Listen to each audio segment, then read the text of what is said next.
Sa iba pang balita, umaabot sa mahigit 22 bilyong piso ang pinal na bersyon ng supplemental budget na isinumite ng Department of Budget sa Kamara.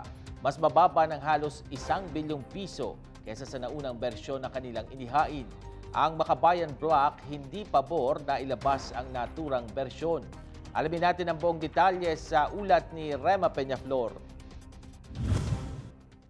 Isinumite na ng Department of Budget and Management o DBM ang pinal na bersyon ng supplemental budget para sa 2015. Tinatayang umaabot ito ng 22.47 billion pesos. Mas mababa ito sa unang naisumite nito na 23.34 billion pesos. Matutustusan na naturang budget ang ilan umanong mahahalagang proyekto na hindi napondohan ng 2014 national budget at dagdag na tulong na rin daw sa post-Yolanda rehabilitation. Ilan sa pagkakagastusan nito ay ang Yolanda Housing Project ng National Housing Authority na aabot ng 7.9 billion pesos, 1.8 billion pesos para sa hindi pa natatapos na proyektong infrastruktura ng Department of Public Works and Highways, 1.5 billion pesos para sa Yolanda Emergency Shelters ng Department of Social Welfare and Development at 977 million pesos para sa rehabilitasyon ng light rail transit system at 957 million pesos para sa Metro Rail Transit 3. Nababahala naman ang ilan sa mga mambabata sa naturang supplemental budget na ito. Si Leyte Representative Martin Romualdez, nag-aalangang makakarating ito sa kanyang distrito ang para sa Yolanda Rehabilitation, tulad ng inilaang 7 billion pesos ng national government dati pa.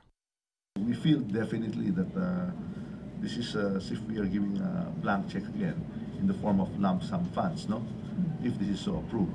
What we want and what the people demand, what these funds are going to and why they are going to these purposes. And there was no coordination between the local and the national kung saan na lang nila nilalagay at sinasabi nila yung halaga umabot na 7 billion pero hindi klaro. Hindi rin sang-ayon ang Makabayan Bloc sa muling pagpapalabas ng supplemental budget.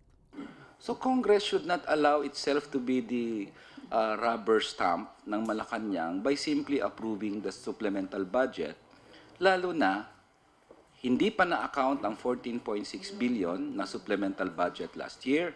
Bukas naman daw si Budget Secretary Butchabad sa pag-amyenda muli ng supplemental budget.